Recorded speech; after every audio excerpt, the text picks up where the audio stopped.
Terrific. We're ready for questions, operator.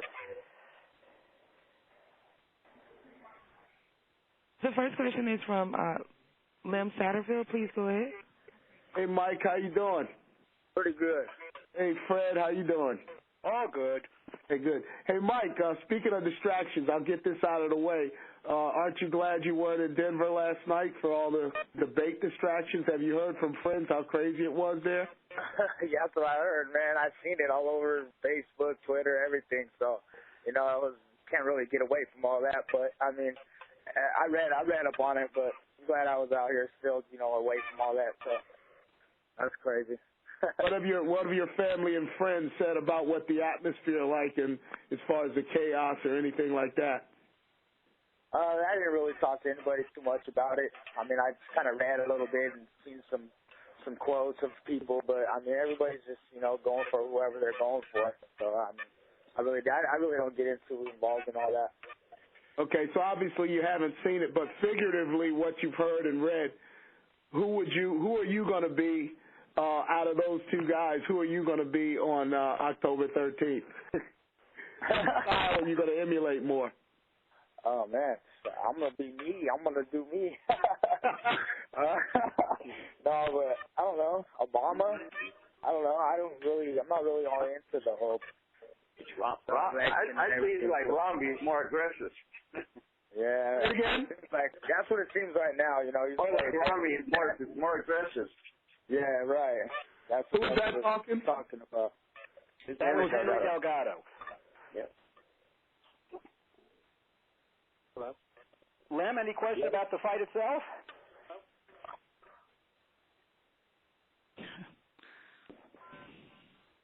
Operator, will take the next question, please. Question is from Dan Raphael at ESPN. Please go ahead. Thank you very much. Hello, Mike. How are you today? Mike. Hey, Mike. This is the kind of fight, I guess, for you. It's been a long time coming to be on HBO. I mean, you're undefeated. You've been fighting pro for quite a few years. Can you just talk about just the trek to get to this level of fight for you? It's been a while. Yeah, it's been a long road. It's been a rocky road, and I've been consistent on my fighting. So I mean, I'm happy about where I am now. I'm excited for this fight. I know this is going to be a huge stepping stone, or a huge mark in boxing right now. This fight, and I'm ready for it. I'm blessed. I'm thankful for Top Rank, and for God and for my team to be with me through all this, to be here still and to help push me through all this. So I mean, I'm excited for it. I'm ready for this opportunity. I'm ready to excel. Who's asking now, and who's in line? Ready for that next level. So I mean, this is the fight that I've been wanting. This is the fight that's here now, that I've been training so hard for, and being away from my family and putting in all my hard work and time to make this fight a great performance. So I'm excited, and I can't wait until October 13th. I'm ready. Hey, Mike, when you hear maybe you're not even paying attention because, like you said, you're so hunkered down in your training camp focusing on the fight, but if you allow yourself to listen to what the fans are saying or what some of the press guys are writing, the anticipation for this to be a tremendous action fight, like Bob mentioned in the introductory remarks about a lot of people think this could be the fight of the year because of the way that you and Brandon fight. How does that make you feel when you hear people, like jump up and be like, oh, my God, I can't believe that fight's going to happen. I can't wait for that. I mean, that's the kind of reaction I've gotten ever since this fight was announced, that, there are people that are just saying this is going to be one of the great sports events of the year because of how exciting it has a chance to be. What are your feelings about that? I mean, I don't really get too much involved in listening to everything of what everybody has to say, but I just stick to my game plan and I stick to my training, and it pushes me a little harder because I know that it's a higher standard that people are looking forward to, and for myself too as well, that I need to put on a good performance, so I'm just going to do the best I can, train to the best of my ability to put on a great performance and do the best I can to win this fight. I just want to be victorious at the end of that night and just put on a great show. Our next question is from Bob Velen at USA Today. Please go ahead. Hey, Mike. How you doing? Pretty good. you've had some tough fights recently in which you took and gave some pretty good beatings. The fight with Prescott comes to mind, but how does that affect you going forward? Do you feel like you're more of a slugger in there? Do you feel like your boxing is underrated? How do you look at that? Yeah, my boxing is definitely underrated. I'm not just a slugger. I could fight you to the end in a slugfest, but I mean, I've only learned a lot about myself in that ring. I've only gotten that much better. It never took a toll on me. I was cut. It was a real good war, me and Prescott, but it's only made me that much stronger. So I mean, it's only made me that much better. So I'm ready to just excel and show that the skills I really have and perform them and do the best I can. So I'm ready for this. Do there's been a lot of criticism of Brandon Rios recently, of his failure to make weight and there's a lot of people that think maybe he doesn't take his sport seriously enough. How do you look at that as something that might affect the way you train for him? Not at all. I'm thinking in my mind that Brandon is training the best as he possibly can. I mean, he has a mark to prove. He hasn't made weight in the past couple fights, but I mean, now his opportunity, he's moving up in weight. He knows he's fighting somebody stronger, bigger, stronger. So I know he's going to come at his best. He's going to have the best camp. He's going to have good nutrition. So I'm looking at him training the best that he's ever had. So that just makes me stay more focused and humble to be ready. One last quick question. You're 32 now. Do you feel like there's an urgency for you to get to where you want to be at this point? No, not because of my age. I just know I'm at that level now. That's where it's going to be. That my skills and my place in boxing that's just where it's meant to be. I mean, it has nothing to do with my age or anything. I mean, I still feel young in the game, so I'm ready to just perform and prove it and show it.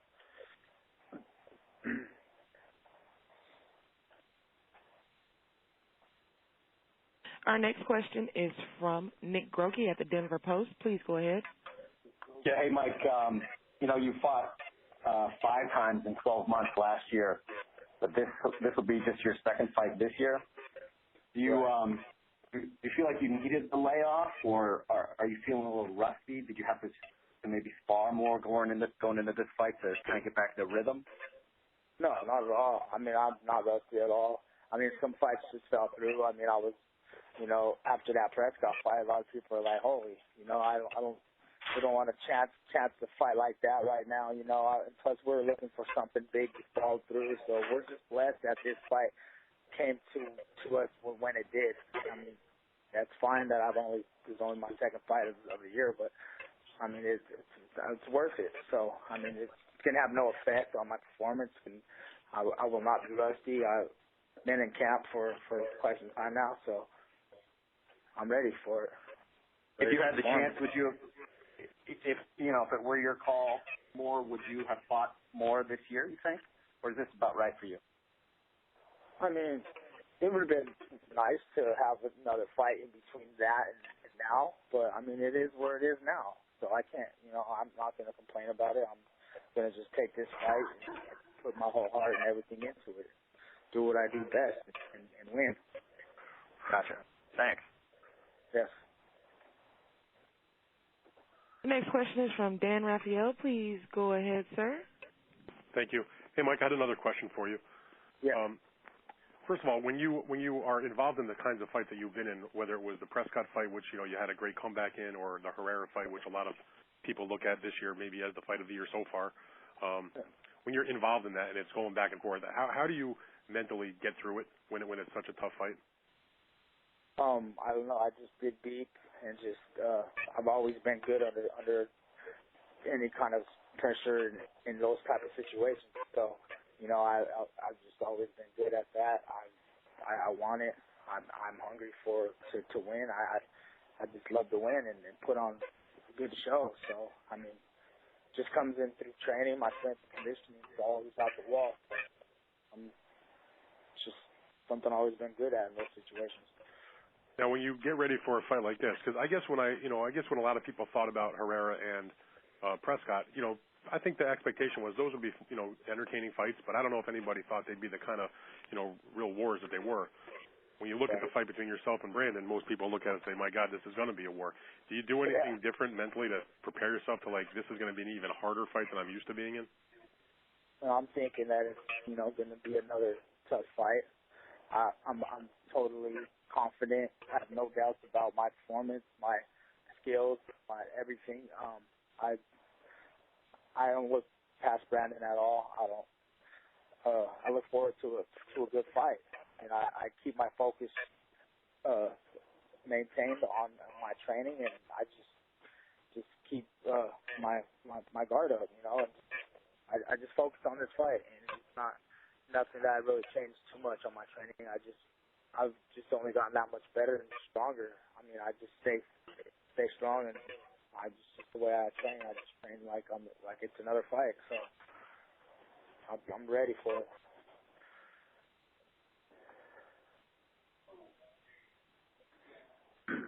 Brett, is Henry there? Well, Henry here, yes. Henry, could you address that for just a minute? I'm curious your take, because you've been in the corner with Mike and in the gym with Mike. When you see him going through those difficult fights like against Prescott and against Herrera, and it's just a back and forth slugfest, and it's obviously both fighters are in danger. What is your feeling about Mike and the way that he gets himself through these very tough fights? I think Mike makes it tougher than it has to be, because he's a gladiator. He's a warrior, and he's got a lot of skills that we haven't even seen yet because of that. And in this fight, we have a different little game plan here going. We're going to try to stick to our game plan. Like I said, the warrior always comes out on him. He's got some very great, good boxing skills that you'll see spurts of it, but not in a position where you can, do the whole fight. And, we got some surprises coming, so.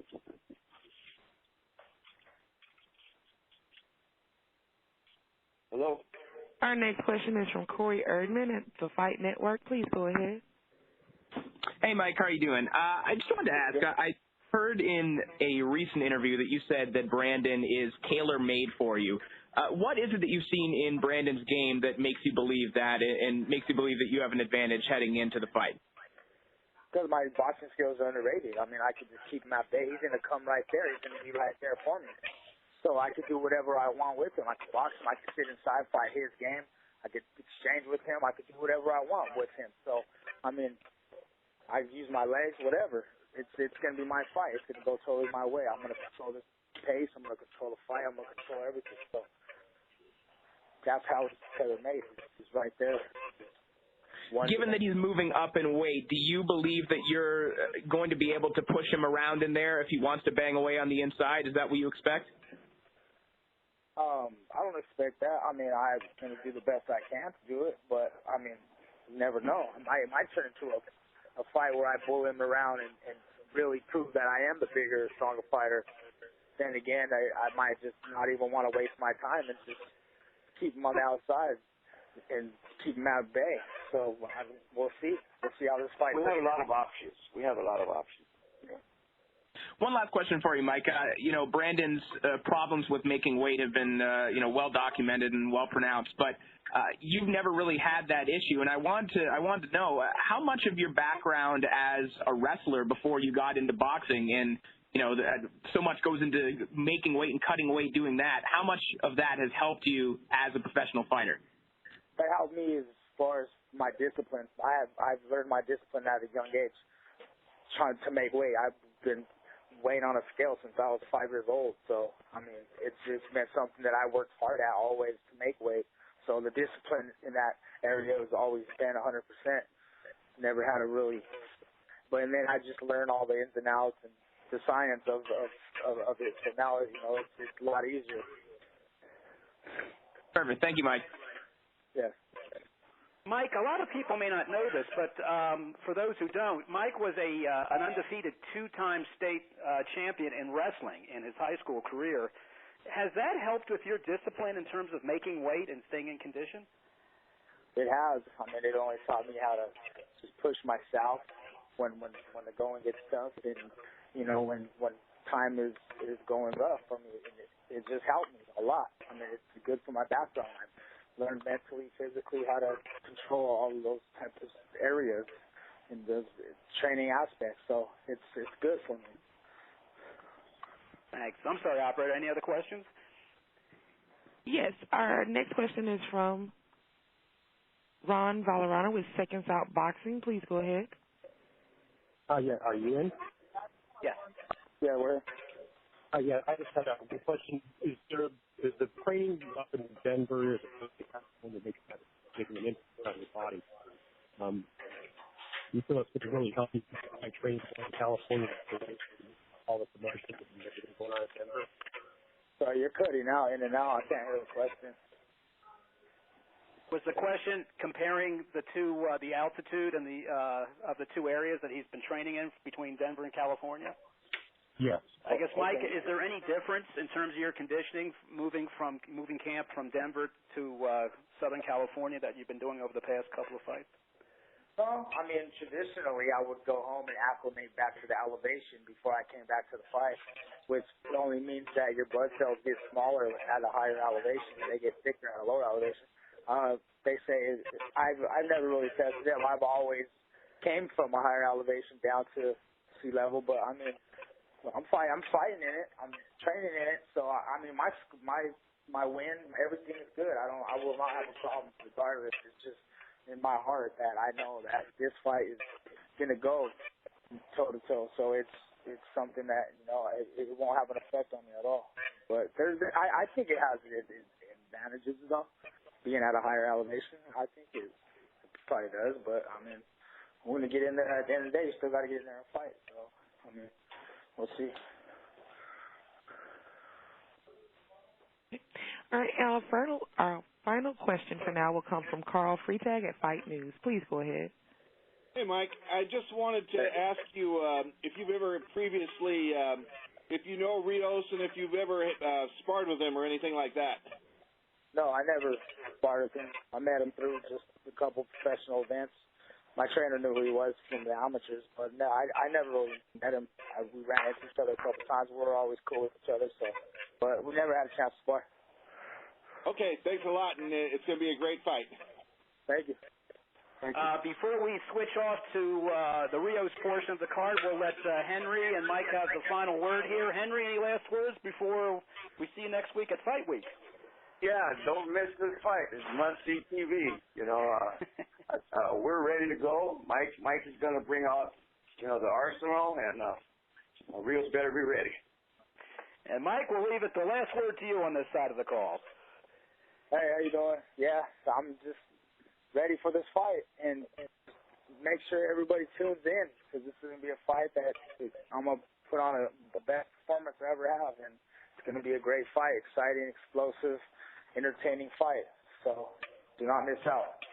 Well, we look forward to seeing you next week. In fact, the media can can talk with Mike and Henry at their media workout next Wednesday, starting at noon. That'll be at Fortune Gym in Los Angeles. Guys, thank you so much. Good luck with the remainder of your training camp, and we'll see you next week.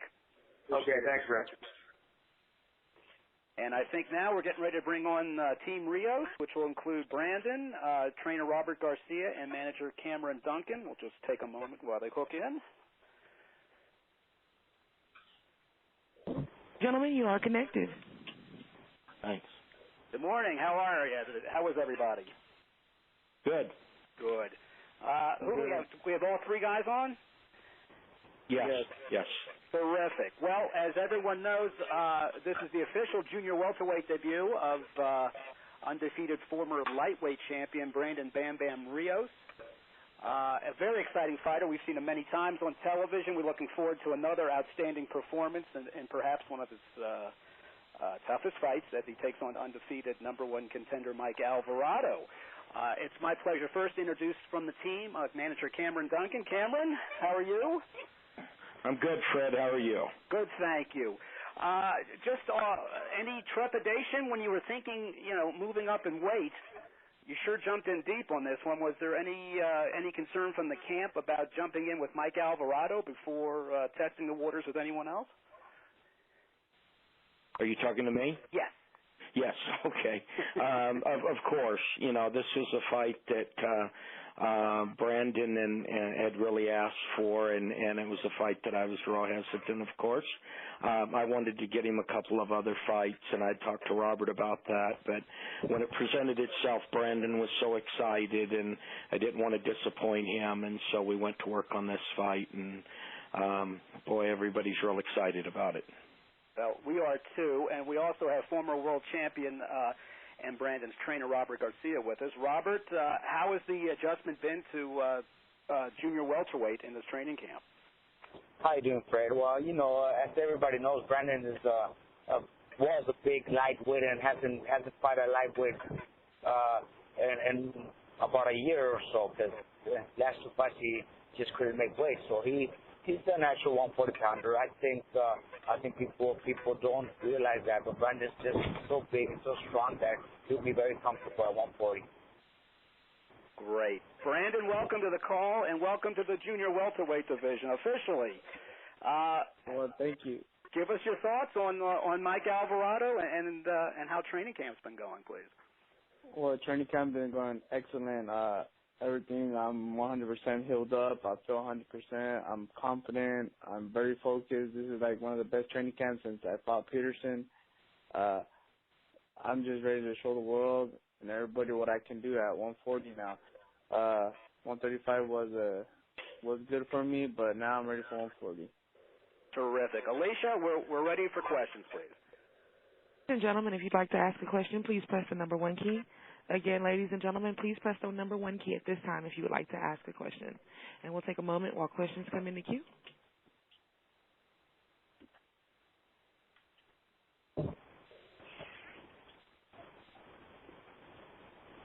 The first question is from Dan Raphael at ESPN. Please go ahead. Thank you very much. Hello, Brandon, Robert, Cameron. Good to talk to you guys. Hello. Hey, Brandon, we were talking to Mike just before you came on the call, and a lot of discussion about, most people anticipate this to be a really exciting, action-packed fight. You guys have both been in a bunch of them over your careers. Do you view it that way, first of all? And if so, how tough of a physical fight this to be? Well, I think it's going to be a tough fight because Mike Alvarado is a big, tough junior welterweight, and it's going to be an exciting fight because our styles are similar. He likes to come forward. I like to come forward. I like to fight. I don't like to play a little chess game. I like to just go in there, handle business, and he does the same way. So it's going to be one hell of a fight, and the fan, everybody's going to love it, and I'm very confident that I can come out victorious in this one. When you hear people talk about this fight as a potential fight of the year, how does that make you feel? Well, I don't really focus on that stuff. If it happens, it happens. We can't really be judge about it right now because we haven't really fought yet. But hey, it's pretty cool to hear that it could be one of those fight of the year. It hit the Gotti list, so it's pretty awesome. Do you have that expectation though that it will be a tough physical fight? Well, yeah, I do, because if he fights the way he's been fighting, then yes, it's going to be one hell of a fight. It's going to be one of those type of fights of war. Because I don't change my style. I'm going to go and fight like I always do. And if he changes it, then it won't be like that. But if he comes to fight like he's been, then it's going to be one hell of a good fight. Did you say like Ward, like Mickey Ward? Mickey Ward and Gotti. So one of those type of fights. It's going to be one of the best fights out there. Robert, could you talk about that for just a minute about just when you're training him to get ready for the fight, you got to figure it's going to be one of those tough slugfests.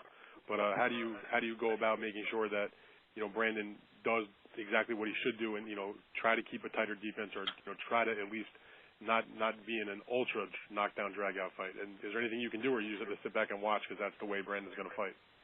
No, well, we all know how Brandon fights. We just got to keep reminding him, little things like keep your chin down, hands up, move your head a little more.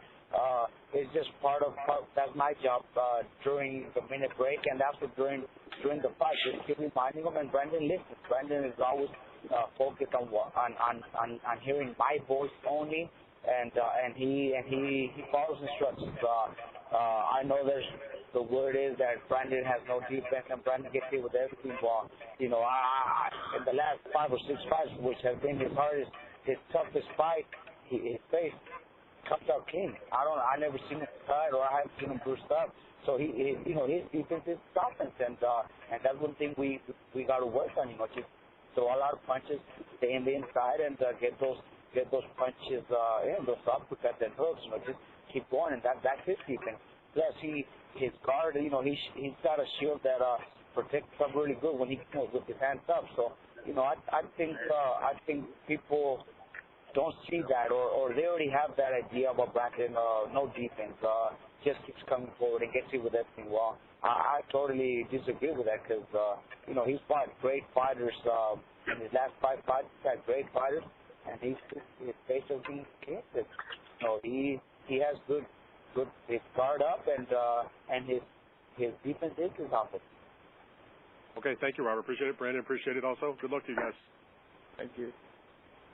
Our next question is from Bob Veland with USA Today. Please go ahead. Hey, Brandon, how you doing? I'm doing great, and yourself? Pretty good. Pretty good. Hey, do you feel like your power will translate to 140 pounds? I mean, you were always known as a real power puncher. Do you feel like it'll transfer to the heavier weight? I was 140, making 135 comfortably. I always had the power. I could have fought at 140 and I still would have had the power. It's just I was able to make 135. So now I'm going to be fighting at 140.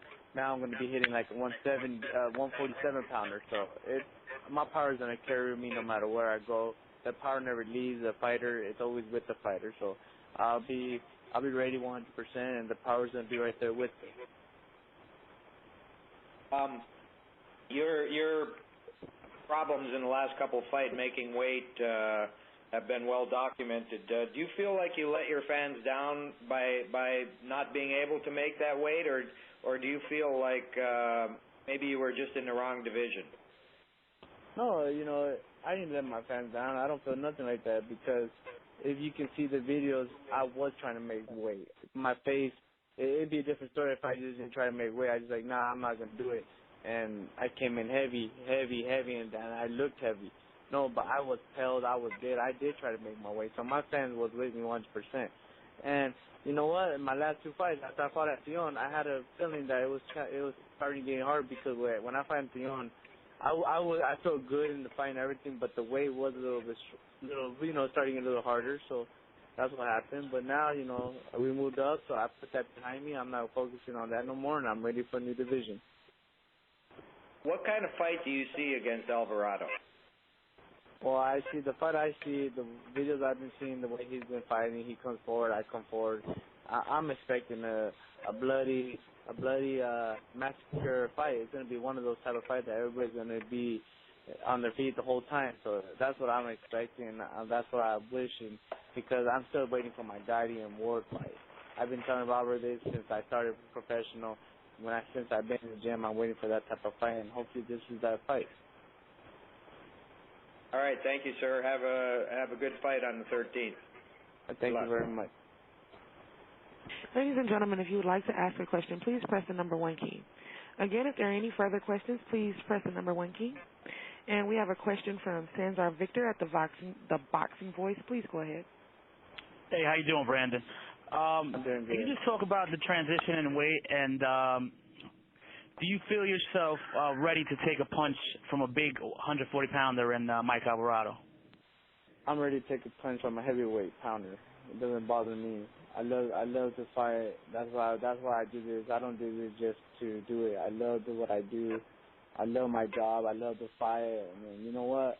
I love hitting people in the face. So, you know what? And I love to get hit. So a heavyweight can punch me, and I'll still love it. I'll still have a big smile on my face. So there's no difference from a lightweight to a junior welterweight to a welterweight to a heavyweight. It doesn't make a difference to me. And my last question, Mike said that you're going to be surprised at what you see in there because he says his boxing skills are underrated. Do you buy that he might not make this a war, and what are you prepared for come next Saturday? Well, me and Robert preparing ourselves for whatever they bring to the table. man, you know what? If he don't want to fight, it's all good for me. It's better for me. If he wants to fight, it's better for me. I'm not really worrying about what he brings to the table. All I'm worried about and focused on is what I can do and what I provide and how I go in there and fight those when I fight. So, you know what? We're very confident. Our training camp, we've been very, very focused. Really haven't had no media. Really haven't really talked to anybody because I've just been too busy focused on this fight because I want to prove a point and show all the critics out there and shut them up. All right, thank you, Brandon. Good luck next Saturday. Thank you. There are no more questions in queue, gentlemen. Robert, earlier on the call, Henry Delgado was talking about Mike Alvarado, saying he's got so many skills, but he makes a lot of his fights so hard, and that they're going to come out this time with a lot of surprises to catch you off guard. What do you think he means by that, and what are you expecting from Alvarado in this fight that we haven't seen before? Then hearing that just, shows me that he doesn't even know what he's saying, because if somebody has so many skills, or, where are they at? I've never seen him during the fights. He's always fought the same way. So now they're going to show us different skills. If I have a fighter with so many skills, I'll bring him out in the fight. I'll make do it in the fight. I have no idea what he's talking about. We are prepared for a war if that's what he brings. And if he wants to box and change his style to a boxer, well, good luck for him. Okay. Well, before we wrap this call up, I would like to remind everybody that we will be doing a media workout in Los Angeles at Fortune Gym next Wednesday beginning at noon. Both Brandon and Mike will be there, as well as Nonito Donaire and Doshiaki. So it'll be a terrific afternoon, a great opportunity to watch them in action and to get some interviews as well. We'll have details next week also about press availability on Thursday and the weigh-in on Friday. And before we conclude the call, I'd like to throw it over to Bob Arum one last time for final words on next week's event. Bob? Well, thank you, Fred. And again, the Fortune Gym is 7574B Sunset Boulevard. And present plans are that Mike Alvarado will be there at noon. At 12:30, Toshiaka Nishioka, who incidentally arrives in California tonight, will be working out, giving interviews. At 1 p.m., Brandon will be at the gym, and at 1:30, Nonito Donaire will be there.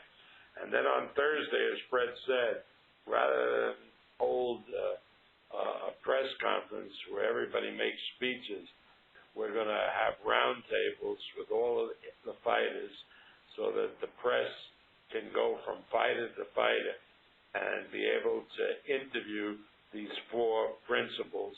And I think that's going to be a lot more fruitful than the droning that usually goes on in these press conferences.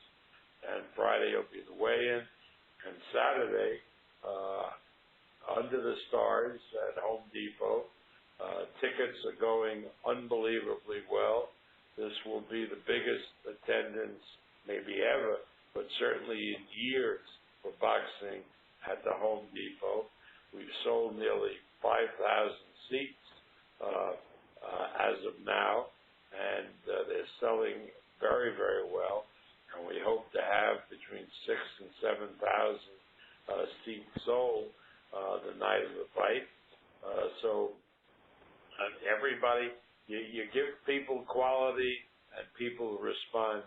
And one of the things we've done is keep the prices very reasonable.